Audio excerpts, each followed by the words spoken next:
இன்றைக்கி நம்ம தக்காளி சாதம் பண்ண போகிறோம்.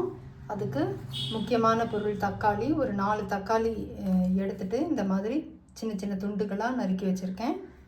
இஞ்சி, பூண்டு, வரமிளகாய், உளுத்தம்பருப்பு, கடலைப்பருப்பு, கடுகு, பொடியாக நறுக்கின வெங்காயம், கொத்தமல்லி தழை,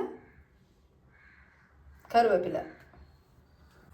இப்போ கடாயை பற்ற வச்சுக்கிறோம். குக்கரில் தான் இன்றைக்கி செய்ய போகிறோம். மந்த்ரா கடலை நான் கொஞ்சம் ஊற்றிக்கலாம்.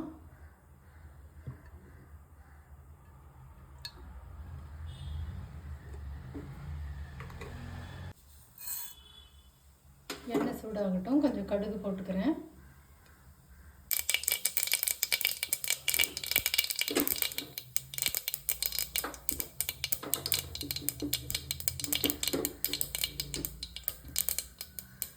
கடுகு பொரிஞ்சதும் கடலைப்பருப்பு, உளுத்தம்பருப்பு போட்டுடலாம்.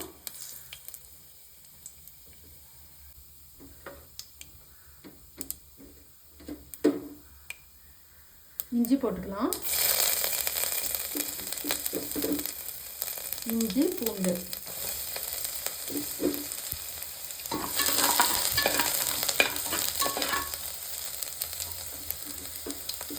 வரமிளகாவும் போட்டுக்கலாம்.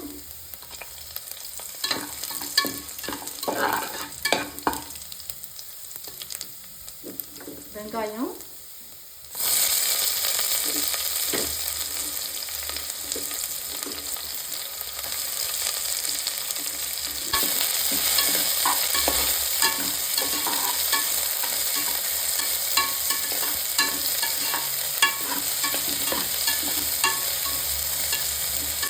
நல்லா வதக்கிக்கலாம்.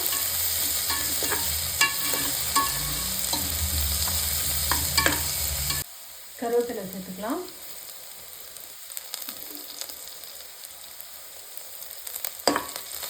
இப்போ பொடியாக நறுக்கி வச்சிருந்த தக்காளியை இந்த மாதிரி நல்லா கையால் மசிச்சு வச்சுக்கிறோம். இப்போ இதை ஆட் பண்ணிக்கலாம்.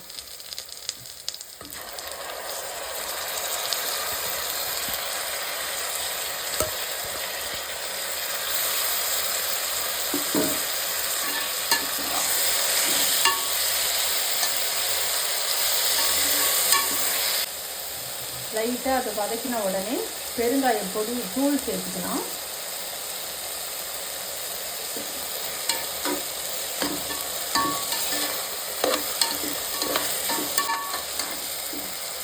மஞ்சத்தூள்,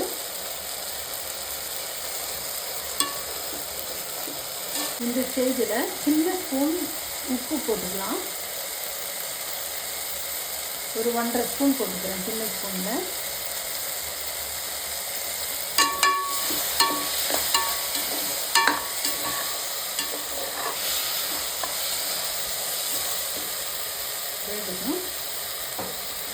இந்த அளவு வதங்கிடுச்சு. இப்போது வீட்டில் அரைச்ச மிளகாய் தூள் சேர்த்துக்கலாம். தனி மிளகாய் தூள் தான். இந்த ஸ்டேஜில் லைட்டாக எண்ணெய் சேர்த்துக்கலாம். கொஞ்சோண்டு எண்ணெய், ஒரு 2 ஸ்பூன், 1 ஸ்பூன் அளவுக்கு எண்ணெய் சேர்த்துக்கலாம்.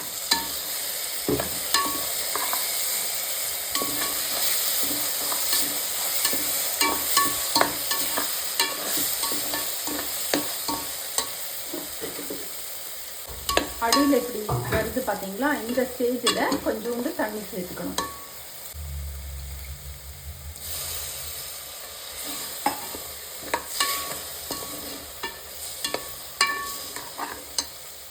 ஒன்றரை டம்ளர் அரிசி எடுத்துருக்கோம். 3 டம்ளர் தண்ணி ஊற்றிக்கலாம். அதாவது 1க்கு 2, 1 டம்ளர் அரிசிக்கு 2 டம்ளர் தண்ணி ஊற்றலாம். இந்த ஸ்டேஜில் உப்பு செக் பண்ணிவிட்டு உப்பை ஆட் பண்ணிக்கலாம். எனக்கு கொஞ்சம் கம்மியாக இருக்குது, போட்டுக்கிறேன். இப்போ இந்த அளவுக்கு நல்லா கொதி வந்துருச்சுங்க. இந்த ஸ்டேஜில் நம்ம அரிசியை சேர்த்துக்கலாம்.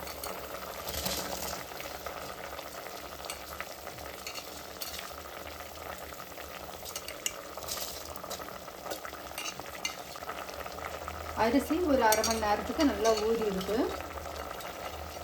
கழுவி ஊற வச்ச அரிசியை சேர்த்துக்கிறோம். வேகட்டுங்க.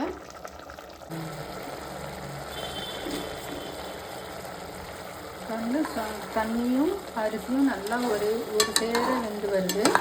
இந்த நேரத்தில் நம்ம அடியில் நல்ல கெட்டியான தோசைக்கல் அடியில் வச்சுட்டு தம் கட்டி வச்சிடலாம்.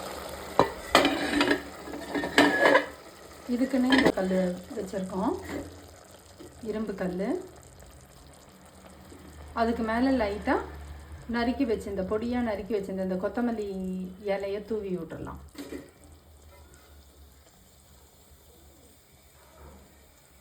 இப்போ தம்மில் போட்டு மூடி வச்சிடலாம்.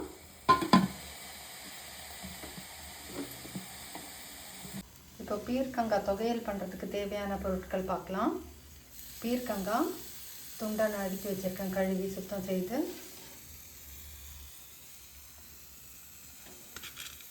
மிளகு, உளுத்தம்பருப்பு, கடலைப்பருப்பு, புளி, ஜீரகம், இஞ்சி, வரமிளகாய் ஒரு 4 எடுத்திருக்கேன், பூண்டு, கருவேப்பிலை. இந்த சிம்பிளான இந்த ரெசிபி எப்படி பண்ணுறதுன்னு பார்த்துடலாம். கடாய் அடுப்பில் வச்சுருக்கேன். கடாய் காஞ்சதும் கொஞ்சம் மந்த்ரா கடலெண்ணெய் ஊற்றிக்கிறேன்.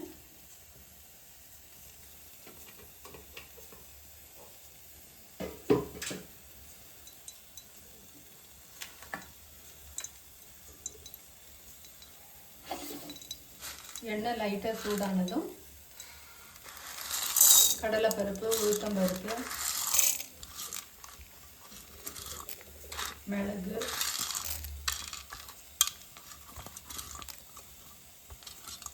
எல்லாம் போட்டுட்டு வதக்கிக்கிறேன்.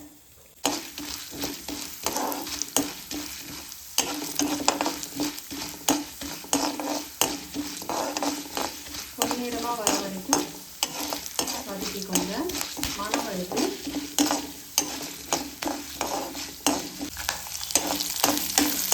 வரமிளகாய், இஞ்சி, பூண்டு எல்லாத்தையும் சேர்க்கலாம்.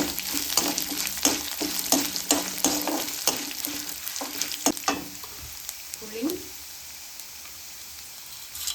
ஜீரகம்,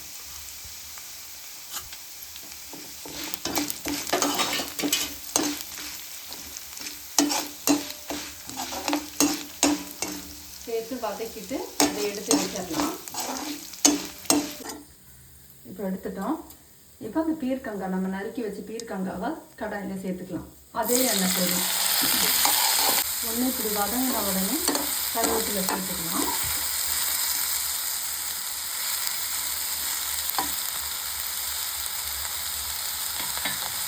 கொஞ்சம் நல்லா நமக்கு இந்த பொன்னிறமாக வர வரைக்கும் நம்ம நல்லா வறுத்து எடுத்துக்கலாம். அந்த ஸ்டேஜ் வரும்போது உங்களுக்கு பாருங்கள்.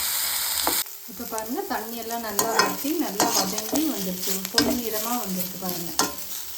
இந்த நேரத்தில் அடுப்பை ஆஃப் பண்ணிக்கலாம். இப்போ நம்ம குக்கர் திறந்தாச்சு. நம்ம தக்காளி சாதம் பதமாக வெந்திருக்கு. நல்லா அடி பிடிக்கவும் இல்லை பாருங்கள், எண்ணெய் பிசுக்கும் இல்லை.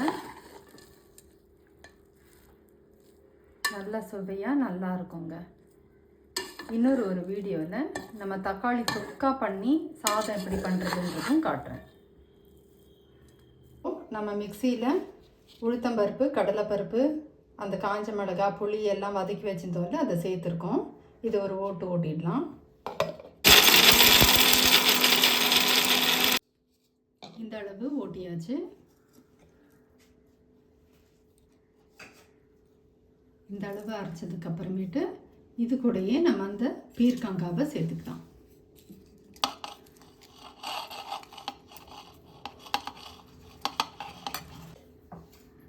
இது கூடவே தேவையான அளவு உப்பும் சேர்த்துக்கலாம்.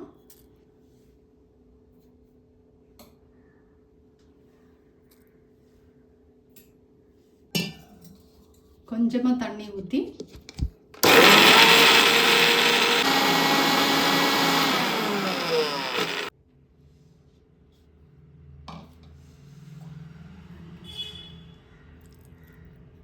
பாருங்க, கொரையாக இந்த மாதிரி பதத்தில் அரைச்சி வச்சுக்கலாம்.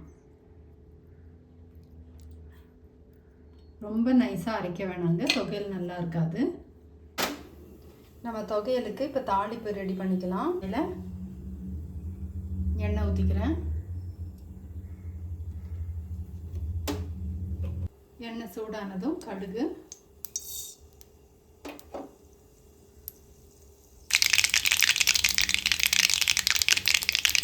நல்லா பொரிஞ்சிச்சு. கருவேப்பிலை கொஞ்சம் கையால் நல்லா கசக்கி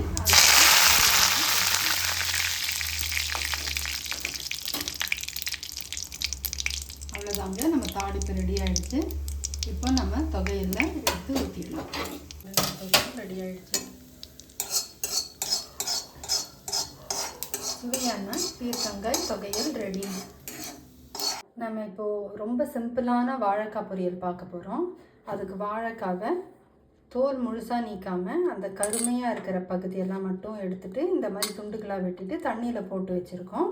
மஞ்சத்தூள் போட்டு தண்ணியில் ஊற வச்சுருக்கோம். தாளிக்கிறதுக்கு ஜீரகம், வெங்காயம், கருவேப்பிலை இதை மட்டும் வச்சுட்டு நம்ம சிம்பிளாக போட போகிறோம். சிம்பிளாக பொரியல் செய்ய போகிறோம், வாழைக்காய் பொரியல். இப்போ ஒரு கடாய் அடுப்பில் வச்சுருக்கு. கடாய் காஞ்சதும் மந்த்ரா கடலெண்ணெய் ஊற்றிருக்கேன். எண்ணெய் லைட்டாக காஞ்சதும் நம்ம மஞ்சத்தூளில் போட்டு வச்சுருந்த வாழைக்காய் துண்டுகளை போட்டுக்கலாம்.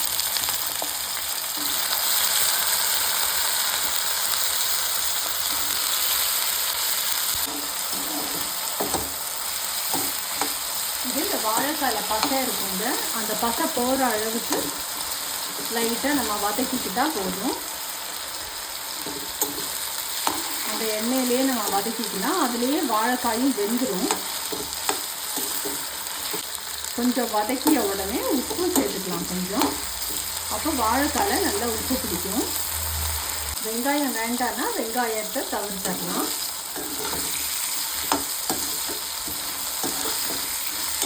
அதுக்கு நமக்கு வதங்கினா போதும்.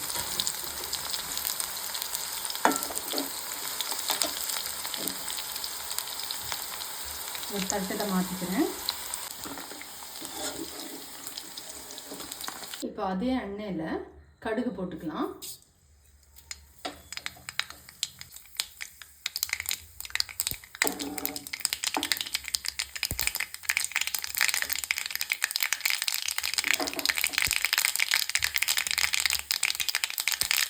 கடுகு பொரிஞ்சது கொஞ்சம் ஜீரகம் சேர்த்துக்கலாம். வெங்காயம், கருவேப்பிலை எல்லாமே சேர்த்துக்கலாம்.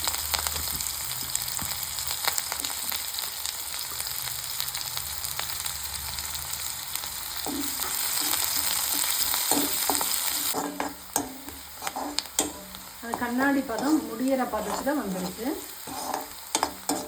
இந்த நேரத்தில் கொஞ்சமாக மஞ்சத்தூள் சேர்த்துக்கலாம்.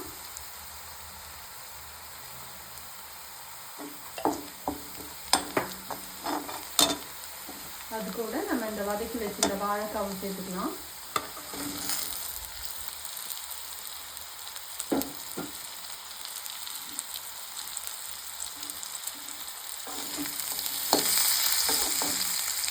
அது கூடயே தனியாத்தூள்,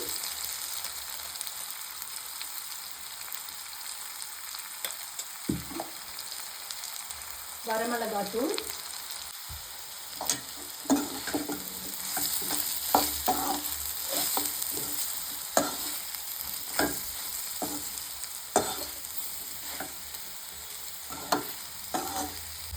இப்போ இந்த ஸ்டேஜில் கொஞ்சமாக தண்ணி தெளிச்சுக்கலாம்.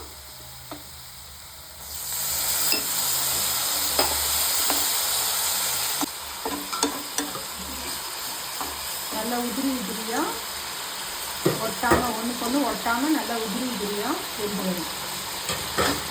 சரி ஆகட்டுங்க. அதுக்கப்புறம் இப்போ பாருங்கள், வாழைக்காய் நல்லா வெந்து வந்துருச்சு. நல்லா உதிரி உதிரியாக ஒன்றோட ஒன்று ஒட்டாமல் நல்லா வந்துருக்கு. அதுக்காக தான் நம்ம முதல்லையே நம்ம எண்ணெயில் வதக்கி எடுத்தது.